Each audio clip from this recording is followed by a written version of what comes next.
ഞാനൊരു പോസ്റ്റ് ഇട്ടു. എന്ത് പാലക്കാടിന്റെ സ്ഥാനാർത്ഥി വിഷയവുമായി ബന്ധപ്പെട്ടാണ് പോസ്റ്റ് ഇട്ടത്. അത് എന്റെ വ്യക്തിപരമായിട്ട് അഭിപ്രായം. അതിനകത്ത് വന്നിട്ട് ഓരോരുത്തർ അവനവനിക്ക് തോന്നിയ വിധത്തിലുള്ള കമന്റുകൾ അവിടെ ഉണ്ട്. ഈ കമന്റോളുകളോട് ഒറ്റ കാര്യം ഞാൻ പറയുന്നു, പിഷാരടി മോശമാണെന്നൊന്നും എനിക്കൊരു അഭിപ്രായ വ്യത്യാസമൊന്നും എനിക്കില്ല. അദ്ദേഹം നല്ലത് തന്നെ. പക്ഷെ പാലക്കാട് സംബന്ധിച്ചിടത്തോളം അദ്ദേഹം അവിടെ സ്ഥാനാർത്ഥിയാവാൻ യോഗ്യനാണോ എന്ന് ഒരു ആത്മപരിശോധന നടത്തണം. കാരണം എന്താ അറിയോ, അവിടെ 2ാം സ്ഥാനത്ത് നിൽക്കുന്നത് BJP-യാണ്. അവിടെ BJP-ന്റെ കാൻഡിഡേറ്റ് ആരാ നിങ്ങൾ മനസ്സിലാക്കണം, ശോഭാ സുരേന്ദ്രനാണ്. രാഷ്ട്രീയ കളരിയിൽ മുഴുവൻ എല്ലാ കാര്യങ്ങളും പയറ്റിത്തെളിഞ്ഞ ഒരു നേതാവ് BJP-ന്റെ അവിടെ നിൽക്കുന്നത്. അതിനെ എതിരിടാൻ വേണ്ടി പെട്ടെന്നൊരു കൊമേഡിയൻ അവതരിപ്പിച്ച് നടക്കുന്ന ഒരാളെ പിടിച്ച് അവിടെ നിർത്തിക്കുമ്പോൾ അതിനെ ചോദ്യം ചെയ്യപ്പെടും.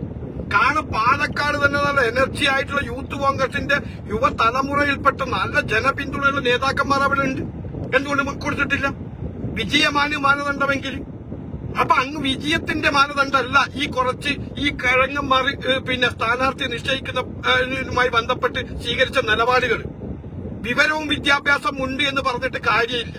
ചിന്തിക്കാനുള്ള വിശേഷ ബുദ്ധി വേണം. അതുണ്ടോ എന്ന് ചോദിച്ചു കഴിഞ്ഞാൽ ഇന്നത്തെ സ്ഥാനാർത്ഥി പട്ടിക കണ്ടപ്പോൾ ഇല്ല എന്ന് എനിക്ക് തോന്നുന്നുള്ളൂ.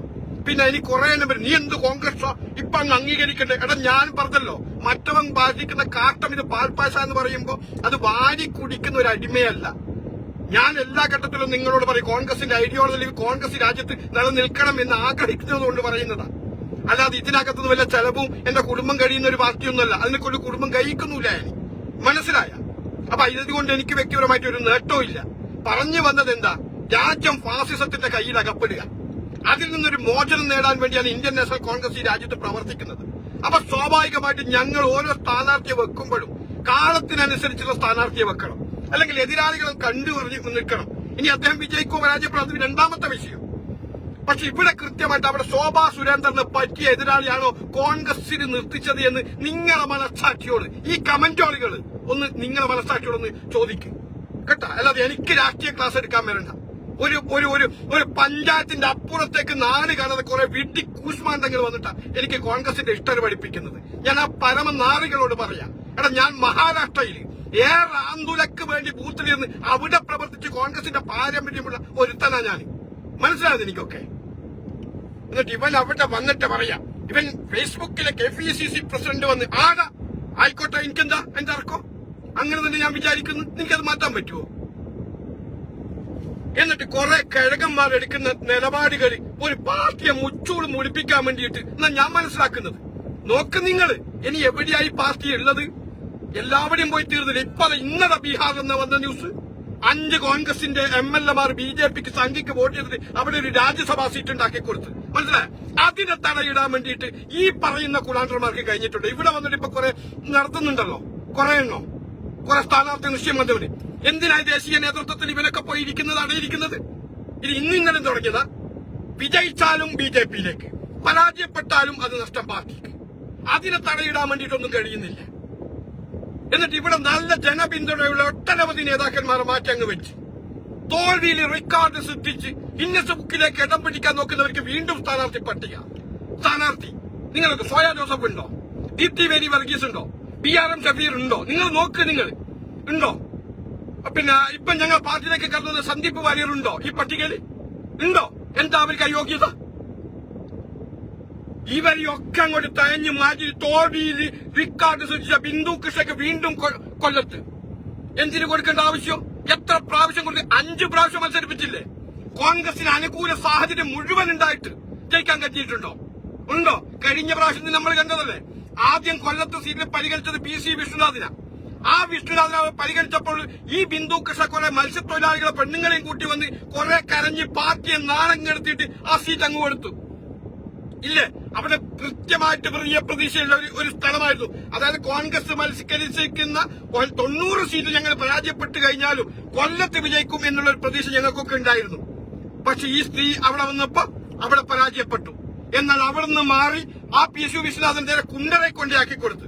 35,000 വോട്ടിന് മേഴ്സിക്കുട്ടിയമ്മ വിജയിക്കുന്ന മണ്ഡലത്തിൽ അവിടെ PC വിശ്വനാഥൻ പുഷ്പം പോലെ വിജയിച്ചു വന്നു. അതെന്താ? അങ്ങനെ തോൽവിയിൽ റിക്കാർഡ് സൃഷ്ടിക്കുന്നവർക്ക് വീണ്ടും സീറ്റ് കൊടുക്കുക. അപ്പൊ ഇതൊക്കെ പാർട്ടി സംരക്ഷിക്കാൻ വേണ്ടിയാ? ഇതൊക്കെ ചില ആളുകളുടെ വ്യക്തി നേട്ടങ്ങൾക്ക് വേണ്ടി അങ്ങ് വെക്കുക. അടിമത്തം പേരുന്നവരൊക്കെ അതിന് ഞങ്ങൾ ചോദ്യം ചെയ്യും. പണ്ട് പിന്നെ മാക്കൂട്ടത്തിൽ പറഞ്ഞതുപോലെ കോൺഗ്രസിൽ നിന്ന് എന്നെ ഇവർക്ക് വേണ്ടി പുറത്താക്കാം, പക്ഷെ എന്നിൽ നിന്ന് കോൺഗ്രസിനെ പറിച്ചു മാറ്റാൻ ഒരുത്തനിക്കും ആവത്തില്ല. നിങ്ങൾ ഇനി എന്ത് കമന്റ് ഇട്ട് കഴിഞ്ഞാലും പറയേണ്ടത് ഏത് വാപ്പാന്റെ മുഖത്ത് നോക്കിയിട്ടും പറയും. ഒരു തർക്കവും വേണ്ട കേട്ടാ. പിന്നെ ഞാൻ എവിടെ ഇരുന്ന് എങ്ങനെ സംസാരിക്കണം ഞാൻ തീരുമാനിക്കും. അല്ലാതെ ചില വേണ്ടി കാറിൽ ഇരുന്നിട്ട് പിന്നെ എനിക്ക് നിന്റെ കുടുംബത്തിൽ വന്നിട്ട് ഇരുന്നിട്ട് സംസാരിക്കാൻ പറ്റുള്ളൂ. ഞാൻ അങ്ങനെ അന്യന്റെ കുടുംബത്തിൽ കയറി പോകുന്നു എന്നല്ല. എനിക്ക് എന്റെ സ്പേസിൽ നിന്നിട്ട് സംസാരിക്കാൻ പറ്റൂ. മനസ്സിലായ? കിളക്കി നടക്കുക. ഞങ്ങൾ പറഞ്ഞത് എന്താ, വിശാലിന്റെ കുറ്റം എന്ന് പറഞ്ഞ പാർട്ടിക്ക് വേണ്ടിയിട്ട് എന്തെങ്കിലും ഇലക്ഷൻ ഘട്ടത്തിലൊക്കെ പ്രചാരണം നടത്തിയിട്ടുണ്ട്, സീറ്റ് വേറെ കൊടുക്കട്ടെ. പക്ഷെ അവിടെ ഞങ്ങൾ തൊട്ട് ബാക്കിൽ നിൽക്കുന്നത് സംഘപരിവാറാണ്. ആ സംഘപരിവാറിന്റെ സ്ഥാനാർത്ഥി എന്ന് പറയുന്ന കേരളത്തിനകത്തേക്ക് എന്താ പറയുക, എവിടെ നിന്നാലും പിന്നെ വോട്ടുകൾ വർദ്ധിപ്പിക്കുന്ന ഒരു ജനകീയത ഉണ്ട് ആ സ്ത്രീക്ക്. അങ്ങനെ ഒരു സ്ഥാനാർത്ഥിക്കെതിരെ കൊണ്ട് ഇട്ടൂല. ഉദാഹരണം പറയാം, കഴിഞ്ഞ പാർലമെന്റ് ഇലക്ഷന് മത്സരിച്ചു. ആലപ്പുഴയിൽ ശോഭാ സുരേന്ദ്രൻ പിടിച്ച വോട്ട് നിങ്ങൾ കണ്ട? എന്തോ ഭാഗ്യത്തിന് കഷ്ടിച്ച് അന്ന് KC വേണുവാൻ രക്ഷപ്പെട്ടു പോയതാ. എല്ലാ മേഖലയിലും കോൺഗ്രസ് ലക്ഷങ്ങൾ മറികടന്ന് വിജയിക്കുമ്പോ ആലപ്പുഴയിൽ എത്ര കാര്യങ്ങൾ വിജയിച്ചത്? അങ്ങനെയുള്ള ഒരു കാൻഡിഡേറ്റ് ആണ് പാലക്കാടുള്ളത്. എന്നിട്ട് അവിടെയാ കൊണ്ടുപോയിട്ട് ഇട്ടത് ഇങ്ങനത്തെ ഒരാളാ. എന്നിട്ട് നേതാക്കന്മാർ തീരുമാനിച്ചാൽ അങ്ങ് അംഗീകരിച്ചോളണം. ആ നേതാക്കന്മാർ നാളെ തൂറി വെച്ചിട്ട് പായസം കയറി കുടിച്ചോ, ഞാൻ കുടിക്കത്തില്ല, അത് നിങ്ങളങ്ങ് കുടിച്ചോ. മനസ്സിലായ? അത് തീട്ടാൻ തന്നെ പറയൂ. കാരണം ഞാൻ ഇതിനെക്കൂടെ ജീവിക്കുന്നവനൊന്നുമല്ല. അത് മനസ്സിലാക്കിക്കോ. എന്നിട്ട് കമന്റ് ഇട്ടാ മതി കേട്ടാ. ഞാൻ പിന്നെ നോമ്പായതുകൊണ്ട് കൂടുതലൊന്നും പറയാത്തത്.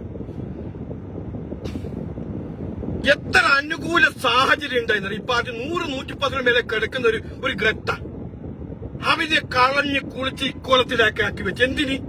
എന്തിനാന്ന് പറയും? ഓരോരുത്തരുടെ ഇത് സംരക്ഷിക്കാൻ വേണ്ടി, ഈ പാർട്ടി വിറ്റ് കാശ് ഉണ്ടാക്കാൻ വേണ്ടി. ഇത് അതാർക്കും മനസ്സിലാക്കണ്ട. ഞങ്ങൾ എന്തെങ്കിലും പറയുമ്പോൾ ഇന്നെ പഞ്ഞൂട്ടേ മഞ്ഞൂട്ടേ എന്നിട്ട് കുറെ ഉണ്ടാക്കിയിട്ട് വരും. എന്നാൽ ഈ കാലപത്രം ഈ പ്രസ്ഥാനത്തെ പ്രതിക്കൂട്ടിൽ നിർത്തി എതിരാളികൾക്ക് അടിക്കാൻ വഴിയുണ്ടാക്കി കൊടുക്കുന്ന ഈ നേതാക്കന്മാർക്കെതിരെ ഒരക്ഷരം. നേതാക്കന്മാരല്ല, എനിക്ക് നേതാക്കന്മാർ ആരുമില്ല. നിങ്ങൾ പറയുന്ന നിങ്ങളുടെ നേതാക്കന്മാർ. മനസ്സിലായ? എനിക്ക് എന്റെ ബോധ്യമാണ് എന്റെ ശരി. ഞാൻ മറ്റൊരുത്തന്റെ ശരി നോക്കിയിട്ട് പറയുന്നവനൊന്നല്ല. മനസ്സിലായ? മറ്റൊരു കീഴ്പ്പെടുത്താൻ വേണ്ടിയിട്ട് കീഴ്പ്പെടുത്തുന്നവനുമല്ല. പിന്നെ കോൺഗ്രസ് ആരും തറവാട് സ്വത്തുമല്ല, ഒരുത്തന്റെ തന്തന്റെ വക ഉള്ളതുമല്ല. അതും മനസ്സിലാക്കിക്കോ. എങ്ങനെ അവർക്ക് ഇത് ചെയ്യാനുള്ള റൈറ്റ് ഉണ്ടെങ്കിൽ അതിനപ്പുറത്തേക്ക് അതിനെ വിമർശിക്കാനുള്ള റൈറ്റും എനിക്ക് എന്റെ രാജ്യം തരുന്നുണ്ട്. അതുകൊണ്ട് തന്നെ ഞാൻ പറയുന്നത് കേട്ടാ. ഒരു മാന്യമായിട്ടൊരു അവിടെ ഞാൻ പോസ്റ്റ് ഇട്ട് കൂട്ടാന്റെ വന്നിട്ട് കുറെ അങ്ങ് വലിയ എനിക്ക് പഠിപ്പിക്കാൻ വേണ്ടി ഏർന്ന് ഒരു പഞ്ചായത്തിന്റെ അപ്പുറം കിടക്കാതെ ഇവറ്റകൾ വന്നിട്ട് എനിക്കുണ്ടാക്കാൻ വേണ്ടി പറയുന്നത്. കോൺഗ്രസിന്റെ ഹിസ്റ്ററിന്റെ INC എന്ന് പറയുന്നത് ഫുൾ ഫോമിൽ എന്താ പറയുന്നത് അതിന് പോലും മറുപടി പറയാൻ കഴിയാത്ത കുറെ എണ്ണം വന്നിട്ട് എനിക്കുണ്ടാക്കാൻ വേണ്ടി വരുന്നത്. ഇവന്റെ ഒക്കെ വിചാരിച്ച് ഞാൻ ഈ പാർട്ടി ഉണ്ടെങ്കിൽ ജീവിക്കുന്നവനാണ്. കാരണം നീയൊക്കെ നക്കുന്നെങ്ങ് പോയി നക്കിക്കോ, അത് എന്റെ പേരിലേക്ക് എടുക്കണ്ട. മനസ്സിലായ? എന്റെ നിറച്ച് ഞാൻ നിങ്ങളോട് പറഞ്ഞില്ലേ, ഞാൻ മഹാരാഷ്ട്രയില്, ഉത്തർപ്രദേശില്, ഗോവയില് ഇങ്ങനെ കിട്ടുന്ന സ്പൈസിലൊക്കെ കോൺഗ്രസിന്റെ അവിടുത്തെ നേതാക്കന്മാരോടുമായിട്ടുള്ള ബന്ധപ്പെട്ടിട്ടൊക്കെ പ്രവർത്തിച്ച വ്യക്തി പാരമ്പര്യം എനിക്കുണ്ട്. നിന്റെ കേരളത്തിൽ ഈ പറയുന്ന നേതാക്കന്മാർ കേരളത്തിൽ അപ്പുറത്തേക്ക് എന്ത് സ്റ്റേറ്റാണ് കണ്ടത് പറ. ഇനി പോട്ടെ, നിങ്ങൾ ഈ പറയുന്ന നേതാക്കന്മാരോട് പെട്ടെന്ന് ഒരു ദിവസം ചോദിക്കും കേരളത്തിലെ കോൺഗ്രസിൽ എത്ര മണ്ഡലം തലത്തിലെ ബൂത്ത് പ്രസിഡന്റുമാരുണ്ടെന്ന് ചോദിച്ചു നോക്കിയ. ബൂത്ത് പ്രസിഡന്റുമാർ ഒറ്റയ്ക്ക് പറയാൻ പറ്റുമോ നോക്കിയ ഈ വിരലോണ്ടാണ്ട്. എന്നിട്ട് അങ്ങനത്തോടൊക്കെ അവന്റെ നിയമങ്ങൾ സംരക്ഷിക്കാൻ വേണ്ടി അവർക്ക് ഇഷ്ടമുള്ളവരെ കൊണ്ടു നിർത്തുമ്പോ ഞങ്ങൾ അതിനെ പ്രതികരിക്കുമ്പോ ഇനി പഞ്ഞില്ലേ ഇഞ്ഞാക്കിയില്ലേ എന്നിട്ട് കുറെ എണ്ണം വരുന്നത്. എടാ ഞാൻ ഇതിനെ കൊണ്ടൊന്നും ഉണ്ടാക്കിയിട്ടില്ലടാ. അത് ഉണ്ടാക്കിയപ്പോ മറുതിനെ ഈ പ്രസ്ഥാനത്തെ കൊല്ലാൻ വേണ്ടി നടക്കുന്നു. മനസ്സിലായ? ഇപ്പൊ ഉദാഹരണം പറയാം, തളിപ്പറമ്പില് കോൺഗ്രസിന് കിട്ടേണ്ട സീറ്റാ അല്ലേ? ആരും തിരിഞ്ഞാലും അവിടെ ഏതോ CPM ഇന്നലെ വരെ കോൺഗ്രസിലെ പച്ചത്തെറിയും പറഞ്ഞ് ഞങ്ങളെ 2 കുഞ്ഞുങ്ങളെ കൊന്നു തള്ളിയപ്പോ അതിനെതിരെ അക്ഷരം പറയാതെ ആ കൊലയാളികൾക്ക് ഒപ്പം നിന്ന ഒരുത്തൻ ഇന്നലെ പാർട്ടിന് എന്തോ പ്രശ്നമായിട്ട് രാജിവെച്ചു വന്നു. തളിപ്പറമ്പിൽ സ്വയം സ്ഥാനാർത്ഥിയെ പ്രഖ്യാപിച്ച് ഉടനെ കോൺഗ്രസിന്റെ പിന്തുണ. എന്ത് പിന്തുണയാണ്?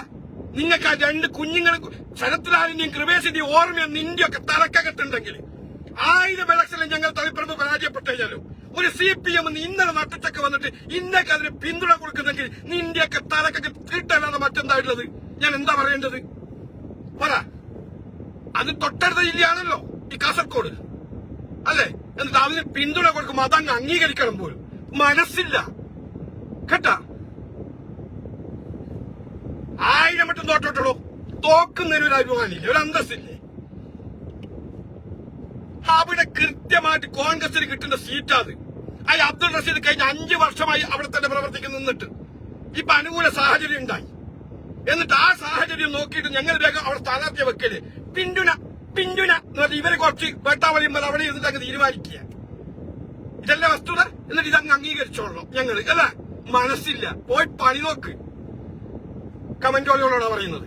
എനിക്ക് മനസ്സില്ല. ഞാൻ എന്താ കാര്യം എനിക്ക് പറയാൻ പറ്റൂ. അതുകൊണ്ട് എന്റെ അഭിപ്രായം ഞാൻ പറയും. ഏത് വാപ്പിയായാലും ശരി കേട്ടാ. നിങ്ങൾ നോക്കണം, ഒരു കൊലയാളി പാർട്ടിക്കകത്ത് ഞങ്ങളെ കുഞ്ഞുങ്ങൾ നിരപരാധിയായ ഒട്ടനവധി ആൾക്കാർ ഷുഹൈബിനെ അടക്കം കൊന്നു തള്ളുമ്പോ ഇവനൊക്കെ ആ പാർട്ടിക്കകത്താ. ആ പാർട്ടി കൊലയാളികൾക്ക് പിന്തുണ കൊടുക്കുന്നവരാണ് ഇവരൊക്കെ. എന്നിട്ട് ഇപ്പൊ എന്തെങ്കിലും ഇവറ്റകൾക്ക് സ്ഥാനങ്ങൾ കിട്ടാനെന്നൊക്കെ മുട്ടനെ താടി പുറത്തു വരുമ്പോഴേക്ക് അതിന്റെ പറയപ്പെട്ടു വിജയ സാധ്യത കണക്കിലെടുത്തിട്ടാ പോലും. നിങ്ങളിപ്പം തളിപ്പറമ്പുള്ള വോട്ടർമാരെയൊക്കെ മനസ്സിലാക്കത്തില്ലെന്നൊക്കെ പെനക്ട് ചെയ്ത് കണ്ടെത്തിയിട്ടല്ലേ ഇപ്പൊ അങ്ങനെ പ്രവർത്തിച്ചിട്ടില്ല അല്ലെ?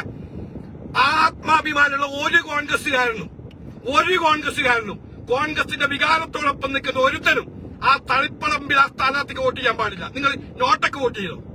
അല്ല, അങ്ങനെ വോട്ട് ചെയ്യുന്നുണ്ടെങ്കിൽ ഞങ്ങളെ മൺമറഞ്ഞുപോയ, ഞങ്ങൾക്ക് വേണ്ടി ജീവൻ നഷ്ടപ്പെട്ട ശരത്ലാലിനോടും കൃപേശിനോടും ഷുഹൈബിനോടും ചെയ്യുന്ന അനീതിയായിരിക്കും എന്നുള്ള കാര്യത്തിൽ ഒരു തർക്കവും നിങ്ങൾക്ക് വേണ്ട.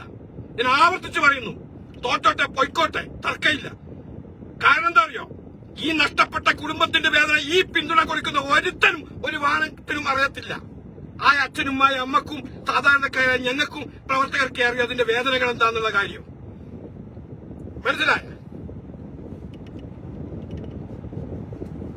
ലേശം ചോറ് നെല്ലുകുത്തി അതിന്റെ ചോറ് തിന്ന ബുദ്ധി ഉണ്ടെങ്കിൽ ഈ പരിപാടി എടുക്കുമോ? ഇതുപോലെ തന്നെയല്ല കഴിഞ്ഞ ഒരു പ്രാവശ്യം നേമത്ത് BJPക്ക് ഒരു സീറ്റ് സമ്മാനിച്ച ഞങ്ങളല്ലേ? കാരണം എന്താ, തലേന്ന് രാത്രി വരെ ഉമ്മൻചാണ്ടിക്കെതിരെ പച്ചത്തറിയും പറഞ്ഞ് നടന്ന ഒരുത്തെ സീറ്റ് നിഷേധിച്ചപ്പോ ഏതോ CPM-ലെ ഘടകകക്ഷി ഉമ്മൻചാണ്ടി ഊട്ടലെ നേമത്ത് സ്ഥാനാർത്ഥി രംഗം പ്രഖ്യാപിച്ച്. ഇവരെ വിചാരെന്താ? ആളുള്ള കോൺഗ്രസുകാരൊക്കെ ഊളം മാറുന്ന കൊടുത്ത് BJPക്ക് വോട്ട്, രാജഗോപാലിന് കൊടുത്ത് വോട്ട്, രാജഗോപാൽ ഒരു സീറ്റ് ഉണ്ടാക്കി. അതിനുശേഷം ഇങ്ങോട്ട് നേമത്ത് ഞങ്ങൾക്ക് പച്ച തൊടാൻ കഴിഞ്ഞിട്ടില്ല. ആരൊരു പേടാണോ പറയാൻ? നിങ്ങൾ കേൾക്കട്ടല്ലേ ഞാൻ എന്നതുപോലെ ഇപ്പൊ തളിപ്പറമ്പിൽ 100 110% വിജയസാധ്യതയുണ്ട്. CPM-ന്റെ ആൾക്കാർ പോലും അബ്ദുൾ റഷീദിന് വോട്ട് ചെയ്യും, അല്ലെങ്കിൽ കോൺഗ്രസിന് കൈപ്പിച്ചതിന് വോട്ട് ചെയ്യും എന്ന് പറഞ്ഞിട്ടുണ്ടായിരുന്നു. അവിടെയാണ് അപ്പുറത്തുനിന്ന് എന്തോ സീറ്റ് കിട്ടാനിട്ട് എന്തോ ഉടായ്പം പറഞ്ഞ് ഇപ്പഴും ചാടിവെന്ന് സ്വയം പ്രഖ്യാപിച്ചപ്പോ അതിന്റെ പിറകെ പോകേണ്ട ഒരു ഗതികേടിലേക്ക് ഞങ്ങളെ പ്രസ്ഥാനത്തെ കൊണ്ടു ചെന്നെത്തിച്ച ഈ മണ്ടന്മാരായ നേതാക്കളെ നിങ്ങൾക്ക് കാലം കാത്തിവെച്ച കാവ്യനീതിയുണ്ട്. കാലം ഒരു ശിക്ഷ തരാനുണ്ട്. കുറച്ച് അടിമകൾ നിങ്ങൾക്ക് വേണ്ടി വാദിക്കും ഇപ്പം വന്നിട്ട്. എനിക്ക് തെറിയോ ചെയ്തു, അതെനിക്കറിയാം. പക്ഷെ അതൊന്നും എന്നെ ബാധിക്കുന്ന വിഷയമല്ല. രോമത്തിന് പോലും ഞാൻ വില കൽപ്പിക്കത്തില്ല. പക്ഷെ സത്യങ്ങൾ അത് തലപ്പോവുന്ന കാലത്തോളം പറഞ്ഞുകൊണ്ടിരിക്കും. ജീവിതത്തിന്റെ അവസാന ശ്വാസം നിലക്കുന്നതുവരെ ഒരു എന്താ പറയാ അനീതിക്കും അതിനെതിരെ കൂട്ടി നിൽക്കത്തില്ല. നേതാക്കന്മാർ ചെയ്യുന്ന അതൊക്കെ അംഗീകരിച്ചു എന്ന് പറയുമ്പോൾ ഞാൻ നിൽക്കത്തില്ല. അത് മനസ്സിലാക്കിക്കോ കേട്ടോ. പറയുന്നത് ഒരു കണക്ക് ഞാനിത് പറയേണ്ട നോമ്പാ പറയാം. നോക്ക് കുറെ കമന്റോളികൾ വന്നിട്ട് എനിക്കുണ്ടാക്കുക, എനിക്ക് പഠിപ്പിക്കാൻ വേണ്ടിയിട്ട്. ഞാൻ പോയ വൈക്കൂട്ട് നിങ്ങൾക്ക് വരാൻ പറ്റുള്ളൂ. ഞാൻ ഈ പറയുന്ന കമന്റോളികൾ ഒറ്റക്കൊറ്റക്ക് വെല്ലുവിളിക്കുക. കോൺഗ്രസിന്റെ ഇഷ്ട ചർച്ച ചെയ്യണ്ടെങ്കിലും നേതാക്കന്മാരെ കല്ലി വലിയ അത് വിട്. ആദ്യപാർട്ടികളൊന്നും ഞാൻ വില വെക്കത്തൊന്നുമില്ല. മനസ്സിലായ? ഞാൻ കോൺഗ്രസിന്റെ ഐഡിയോളജിയിൽ വിശ്വസിക്കുന്നവനാണ്. ആ വിശ്വാസവുമായി ഞാൻ മുന്നോട്ട് പോകുന്നതാണ്. പക്ഷെ അതിനകത്ത് നേതാക്കന്മാർ അവർ നല്ല പ്രവൃത്തി ചെയ്യുമ്പോൾ അത് അംഗീകരിക്കും. അല്ലാതെ കാഷ്ടിച്ച് വെച്ചിട്ട് ഇത് പാൽപ്പായസമാണ്, ഇന്ത്യ നേതാവാണ്, കോൺഗ്രസിന്റെ ആളാണ്, ഞങ്ങൾ വാഴ്ത്തുന്നൂടെന്ന് പറയുമ്പോ അത് നിങ്ങളെ പയൻകൂട്ടി അങ്ങ് വാര്യം കഴിച്ചു. പക്ഷെ ഞാൻ ഇരിക്കരുത്, ഞാൻ കിട്ടാൻ തന്നെ ഓന്റെ മുഖത്ത് നോക്കിയിട്ട് പറയും. മനസ്സിലായ? ആ നിലപാടുള്ളവനെ ഞാൻ. അതുകൊണ്ട് എനിക്കുണ്ടാക്കാൻ വേണ്ടി വരണ്ട കേട്ടാ. എനിക്കറിയാം എന്താന്നുള്ള കാര്യങ്ങളൊക്കെ.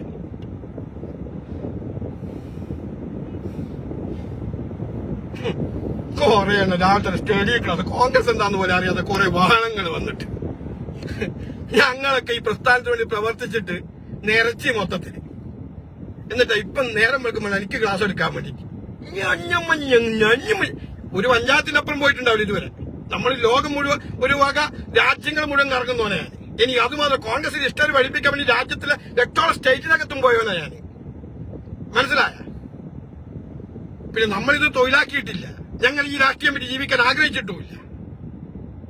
അതാ പ്രശ്നം. അതുകൊണ്ട് ഞങ്ങൾ ഇങ്ങോട്ടായി പോയത്. അല്ലെങ്കിൽ ഞങ്ങൾക്ക് അറിഞ്ഞുകൂടാഞ്ഞിട്ടൊന്നുമല്ല, എനിക്ക് അറിഞ്ഞുകൂടാഞ്ഞിട്ടൊന്നുമല്ല. ഞാൻ അത്ര മടയനും മണ്ടനൊന്നുമല്ല കേട്ടാ. ഇനി എവിടെയില്ല ഈ പാർട്ടി.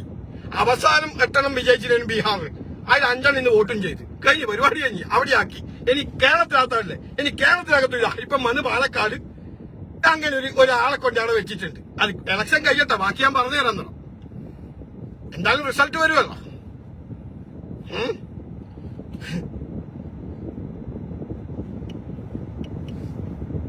ഒരു മനുഷ്യനില്ലേ അരി ഭക്ഷണം കഴിക്കുന്നവർക്ക് അറിയാലോ. പാലക്കാട് ശോഭാ സുരേന്ദ്രന്റെ സ്ഥാനാർത്ഥി, അതിനെതിരെ നിൽക്കുന്ന ഒരാളൊരു ചെറിയ കുഞ്ഞിനോട് ചോദിച്ചാൽ മനസ്സിലാവൂലേ? കുഞ്ഞുങ്ങളോട് ചോദിച്ചോക്കെ ഇവർക്ക്. ഇനി അങ്ങനെ രാഹുൽ മകൾ വേണ്ട പോട്ടെ, അവിടെ തന്നെ ഉണ്ടല്ലോ പാലക്കാട് തന്നെ. ആ പാലക്കാടിന്റെ ഹൃദയസ്പന്ദനങ്ങൾ അറിയുന്ന നല്ല എഡ്യൂക്കേറ്റഡ് ആയിട്ടുള്ള, ഇവർക്ക് വിദ്യാഭ്യാസം ഞാൻ പറയുന്നില്ല, ഞാൻ പറഞ്ഞു വരുന്നത് അത്ര നല്ല പവർഫുള്ളുള്ള യൂത്ത് കോൺഗ്രസിന്റെ സ്റ്റേറ്റ് സെക്രട്ടറി പോലും ആയിട്ടുള്ളവരൊക്കെ അവിടെ ഉണ്ട്. എങ്ങനെ? എന്നിട്ട് അവരെയൊക്കെ തഴഞ്ഞിട്ട് ഇന്നലെ എന്നിട്ട് കുറെ ആളുകൾ അവൻ പാർട്ടിക്ക് വേണ്ടിയിട്ട് പ്രചാരണ ഇലക്ഷൻ രംഗത്ത് ഇറങ്ങിയിട്ടില്ല. ഞാൻ പറഞ്ഞില്ലല്ലോ. ആയിക്കോട്ടെ, കൊടുക്കണമെന്നുണ്ടെങ്കിൽ മറ്റേതെങ്കിലും സ്റ്റേറ്റിൽ കൊടുക്കട്ടെ, ഏതെങ്കിലും ജില്ലക്കകത്ത് കൊടുക്കട്ടെ. പക്ഷെ ഇവിടെ 2ാം സ്ഥാനത്ത് നിൽക്കുന്ന BJP എന്നുള്ള ബോധം നിങ്ങൾക്ക് വേണ്ടേ? ഞങ്ങൾ ഈ രാജ്യം മുഴുവൻ സംഘപരിവാരങ്ങളാണല്ലോ ഫൈറ്റ് ചെയ്യുന്നത്, അല്ലേ? ആ സംഘപരിവാറിനെ പരാജയപ്പെടുത്താനല്ല ഞങ്ങൾ ശ്രമിക്കേണ്ടത്. അപ്പൊ അത്തരം ഘട്ടങ്ങളിൽ അങ്ങനെ 2ാം സ്ഥാനത്ത് സംഘപരിവാർ നിൽക്കുന്ന മേഖലയിൽ ആരെ വെക്കണം എന്ന് തീരുമാനിക്കാനുള്ള സാമാന്യ ബുദ്ധി പോലും വെച്ച കളിക്കില്ലേ? പിന്നെ കേരളത്തിലേക്ക് സീറ്റ് നിശ്ചയിക്ക് വിജയ സാധ്യത കുൽക്കുലിനെ കൊണ്ടുവന്നു പോലും. എന്തേ കുൽക്കുലു കേരളത്തിനകത്തുള്ള ജനങ്ങളെ മനസ്സ് തേച്ചും അങ്ങ് പെനക്ട് ചെയ്ത് കണ്ടെത്തി ഇത് കോൺഗ്രസിന് വോട്ട് ചെയ്യും, ഇത് BJPക്ക് വോട്ട് ചെയ്യും, ഇത് CPM വോട്ട് ചെയ്യുന്നു പ്രവചിക്കാൻ പറ്റിയാണ്? ഇവിടെ കേരളത്തിലൊക്കെ ബുദ്ധിയും വിവരമുള്ളവരാ. ഉത്തരേന്ത്യ സ്റ്റേറ്റിനെ പോലെയല്ല. ഇവിടെ അങ്ങനെ ഒരു പരിശോധനത്തിന്റെ ആവശ്യവും ഇല്ല. സ്വയം ബുദ്ധിക്ക് അവനവൻ ചിന്തിച്ചാൽ മതി. മനസ്സിലായ? എല്ലാവർക്കും രാഷ്ട്രീയപരമായിട്ടും അറിയാം. എല്ലാ കാര്യത്തിലും ആർക്ക് വോട്ട് ചെയ്യണം ചെയ്യണ്ട എന്ന് ചിന്തിക്കാനുള്ള കഴിവും കാര്യങ്ങളൊക്കെ കേരളത്തിലെ എല്ലാവർക്കും ഉണ്ട്. നിങ്ങൾ ഈ പൊട്ടങ്കരത്തിലെ തവളകളായിട്ട് ഞങ്ങൾ വലിയ വിദ്വാന്മാരാണ്, ഞങ്ങളായി രാജ്യത്തുള്ള ആറ്റം ബോംബ് ഉണ്ടാക്കുന്നത്, മറ്റേ സ്കെഡ് മിസൈൽ ഉണ്ടാക്കുന്ന ചിന്തയുമായിട്ട് നടക്കുമ്പോൾ നിങ്ങൾക്ക് മറ്റുള്ളവരുടെ ബുദ്ധിയെ അളക്കാൻ വേണ്ടി തോന്നുന്നത്. അതുകൊണ്ട് കേരളത്തിനകത്ത് ഒരു പഠിക്കാനും ഒരു കുൽക്കുലിന്റെ ആവശ്യമൊന്നും കേരളത്തിനകത്തില്ല. ഇനിയിപ്പോ കുൽക്കുല് പറഞ്ഞതൊക്കെ ജയിക്കുമോ? ഈ കുൽക്കുലാണല്ലോ കുറെ സീറ്റിന്റെ ഇന്നവിടുത്തെ ഇന്നയാൾ നിന്നാൽ വിജയിക്കും, ഇവനാരാ? എനിക്ക് മനസ്സിലാകുന്നില്ല, എന്റെ ലോജിക്ക് മനസ്സിലാകുന്നില്ല. ഇപ്പൊ ഞാൻ ചോദിക്കട്ടെ, എന്റെ മണ്ഡലത്തിനകത്ത് ഞാൻ ആർക്ക് വോട്ട് ചെയ്യണമെന്ന് ഞാനത് തീരുമാനിക്കുക. കുൽക്കുല് പറഞ്ഞ പോലെ എനിക്ക് വോട്ട് ചെയ്യാൻ പറ്റുമോ? ഞാൻ വോട്ട് ചെയ്യുമോ? ചെയ്യോടോ? പിന്നെ ഉത്തരേന്ത്യ സ്റ്റേറ്റിൽ തന്നെ ഈ കുൽക്കുല് പോയിട്ടാണ് ഇപ്പൊ കുൽക്കുലു ആക്കി എല്ലാവർക്കും കളഞ്ഞി. എന്നിട്ട് അവനെ കൊണ്ടുവേണ്ടി കുൽക്കുലു ഗവേഷണം നടത്തി, കുൽക്കുലുവിന്റെ റിപ്പോർട്ട് വന്ന്, കുൽക്കുലുവിന്റെ എന്റെ ദൈവമേ എന്തെന്നായി കേൾക്കുന്നു. ഞാൻ ഒരേ ചിരിയാ. കുൽക്കുലുവിന്റെ ഇലവൽ സ്ഥാനാർത്ഥി നിശ്ചയിച്ച് ഒരു പാർട്ടിക്കകത്ത് കേരളത്തിന്റെ പൾസ് പോലും ചിന്തിക്കാൻ അറിയാത്തവരാ. എന്നിട്ട് ഞാനിതൊന്നും പറയണമെന്ന് വെച്ചല്ല. പക്ഷെ ഈ കമന്റോടികൾ എനിക്ക് എത്ര പറയുന്നു ഞാൻ നോക്കട്ടെ, ബാക്കി അതിനുള്ള മറുപടി എന്തോ ഞാൻ പറയും കേട്ടാ. ഓക്കെ, ഒരടി പോലും പുറകോട്ട് പോകത്തില്ല. ഞാൻ ആവർത്തിച്ച് നിങ്ങളോട് പറയുന്നു, ഒരുത്തന്റെയും എന്താ പറയേണ്ടത് ഇത് കേട്ടിട്ട് കോൺഗ്രസിന്റെ ആശയത്തിൽ വിശ്വസിക്കുന്നവന്നല്ല ഞാൻ. മനസ്സിലായി? എനിക്ക് ശരിയെന്ന് തോന്നുന്ന കാര്യം ഞാൻ പറയും, എനിക്ക് തെറ്റുന്ന കാര്യങ്ങൾ അത് ചൂണ്ടിക്കാണിക്കും. മനസ്സിലായി? ഒരുത്തന്റെ ഔദാര്യത്തിൽ ജീവിക്കുന്നത്. ഞാൻ അധ്വാനിച്ചിട്ടുണ്ടെങ്കിൽ എനിക്ക് കുടുംബം പാറ്റാനും ഞാനും ജീവിക്കുന്നുള്ളൂ കേട്ടാ.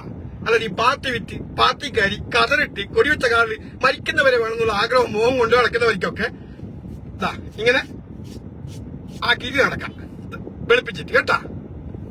അത് ആ വഴിക്ക് പോകും. അതും കൊലയടിയും കൊണ്ട് ഇങ്ങോട്ടേക്ക് വരണ്ട കേട്ടാ. പിന്നെ കൊല നീ എന്ത് കോൺഗ്രസ്, ഞാൻ കോൺഗ്രസ് നിന്റെ ഇന്ത്യയിലൊക്കെ എങ്ങനെ അങ്ങ് ചിന്തിച്ചോ കേട്ടാ. അങ്ങനെ ഇരുന്നവരോട് അങ്ങനെ അങ്ങ് ചിന്തിച്ചോ. ബാക്കി നമുക്ക് റിസൾട്ട് വന്നതിന് ശേഷം പറയാം കേട്ടാ. ഞങ്ങൾ കുറെ സ്ഥാനാർത്ഥികളെ നോക്കി വെച്ചിട്ടുണ്ട്. ഇവര് കുൽക്കുല് പറഞ്ഞിട്ടാണല്ലോ ഇവരൊക്കെ വലിയ കുൽക്കുലു. ഏതായി കുൽക്കുലു? കേരളത്തിന്റെ മത്സ്യപോലെ പെട്ടെന്ന് കൊണ്ടുവന്നിട്ട് ഉള്ള കാശും കൊടുത്തിട്ട് പോലെ കുൽക്കുല് സർവേ നടത്തി. കുൽക്കുലുവിന്റെ സർവേ എന്ത് എന്റെ ദൈവം എന്തൊക്കെ കാണണോ. ലോകമൊക്കെ മാറി, കമ്പ്യൂട്ടർ യുഗത്തിലായി. വിരൽ തുമ്പിൽ ലോകത്ത് നടക്കുന്ന സംഭവങ്ങൾ അറിയാനുള്ള സാങ്കേതിക വിദ്യയെ കണ്ടുപിടിച്ചപ്പോഴും ഇവറ്റകൾക്ക് ഇനിയും നേരം വെളുത്തിട്ടില്ല. ഒന്നും വേണ്ട. ഈ 3 കാര്യത്തിൽ നിങ്ങൾ ചിന്തിച്ചാൽ മതി. 1, തളിപ്പറമ്പിൽ എന്തിന് ഈ ഘട്ടത്തിൽ പിന്തുണ കൊടുക്കണം? ഇതാര ബുദ്ധി? എന്തുകൊണ്ട് അവിടെ കോൺഗ്രസിന്റെ സ്ഥാനാർത്ഥിയെ വെക്കുന്നില്ല? കൈച്ചിഹ്നത്തിൽ അവിടുത്തെ ജനങ്ങൾക്ക് വോട്ട് ചെയ്യാനുള്ള അവകാശം എന്തുകൊണ്ട് നിഷേധിക്കുന്നു? 1. 2, പാലക്കാടിന്റെ ഒരു രാഷ്ട്രീയ സാഹചര്യം ഇങ്ങനെയൊക്കെയാണെന്ന് അറിഞ്ഞിട്ടും എന്തുകൊണ്ട് അവിടെ കോൺഗ്രസിന് വേണ്ടി കോൺഗ്രസിന്റെ KSUവിനെ കൂടി വന്ന എത്രയോ നേതാക്കന്മാർ ഉണ്ടായിട്ട് അവരെല്ലാം പറഞ്ഞുകൊണ്ട് തള്ളി മാറ്റിക്കൊണ്ട് എന്താ പറയുന്നത്, ഒരു കോമഡി അവതരിപ്പിച്ച് കോൺഗ്രസിന്റെ ആശയം ഉണ്ടാവാം. അങ്ങനെ കോൺഗ്രസിന്റെ ആശയം പേർക്ക് എല്ലാവർക്കും ഇപ്പൊ സീറ്റ് കൊടുക്കാൻ പറ്റുമോ? എന്നാ പിന്നെ എല്ലാവർക്കും കൊടുക്ക്. ഈ പാർട്ടിക്ക് വേണ്ടി മരിച്ചും തല്ലും കുട്ടും ചവിട്ടും കുട്ടും ജനഹൃദയങ്ങൾ കീഴടക്കി മുന്നോട്ട് പോകുന്നവരൊക്കെ അങ്ങ് മാറ്റി വെക്കുന്നിട്ട് പെട്ടെന്ന് ഇലക്ഷൻ വരുമ്പോ ഇത് മറ്റോരോന്ന് കെട്ടിയാക്കിയിട്ട് വാ. എന്നിട്ട് പറഞ്ഞ ആ കോൺഗ്രസിന് വേണ്ടി പോസ്റ്റ് ഒട്ടിച്ചിട്ടുണ്ട് ആ കാലത്ത്, ഇവൻ നല്ല ആർട്ടിസ്റ്റ് ആണ്, അപ്പൊ അതുകൊണ്ട് തിരികെ വെക്കും. ഇങ്ങനെയൊക്കെ ധരിച്ച് എന്നിട്ട് കൊടുക്കുക എല്ലാവർക്കും. അപ്പൊ അതുകൊണ്ട് ഏത് സാഹചര്യത്തിലാണ് ഇത് കണ്ടെത്തിയത്? ഞാൻ പറയുന്നത് അവിടെ BJPക്ക് എങ്ങാനും ഒരു സ്പേസിൽ ശോഭാ സുരേന്ദ്രൻ സ്ഥാനാർത്ഥി ആയതുകൊണ്ടാ. മറ്റ് സാധാരണ ഒരു സ്ഥാനാർത്ഥിയാണെങ്കിൽ നമുക്ക് ഇത്രയും വലിയ ടെൻഷൻ വരത്തില്ല. അപ്പൊ അങ്ങനെയുള്ള ഒരോട് രാഷ്ട്രീയ കളരിയിൽ എല്ലാ അഭ്യാസങ്ങളും പയറ്റി തെളിഞ്ഞ ഒരു പക്വതയാറിന്റെ ഒരു സംഘപരിവാറിന്റെ ഒരു എന്താ പറയേണ്ടത്, ഒരു ഏറ്റവും വലിയ ജനകീയ സ്വാധീനമുള്ള ഒരാൾക്കെതിരെ മത്സരിക്കാൻ യോഗ്യതയുണ്ടോ, അല്ലെങ്കിൽ അതിന് അനുയോജ്യമായ എതിരാണോ കോൺഗ്രസ് നിർത്തിയത് എന്ന് നിങ്ങളെ മനസ്സാക്ഷിയോട് ചോദിച്ചിട്ട് നിങ്ങൾക്ക് ശരിയാണെന്ന് തോന്നുന്നുണ്ടെങ്കിലോ തെറ്റാന്ന് തോന്നുമ്പോൾ അത് കമന്റ് ആയിട്ടുണ്ട്. അതിന്റെ മറുപടി ഞാൻ പിന്നീട് പറയാമെന്ന് മാത്രം പറഞ്ഞു വെച്ചുകൊണ്ട് തൽക്കാലം ഈ വീഡിയോസ് ഇവിടെ ഞാൻ അവസാനിപ്പിക്കുന്നു. ഇനി ഏത് ബേഡൽ കമന്റോളികൾക്കും കമന്റ് ഇടാം. ഞാനൊരു എന്താ പറയുന്നത്, ഞാൻ ഇപ്പം പറയുന്നില്ല, അത്രയേ വരെ ഞാൻ കൽപ്പിക്കുന്നുള്ളൂ. ഓക്കെ, ബാക്കിയൊക്കെ പിന്നീട് ഞാൻ പറയാം കേട്ടോ.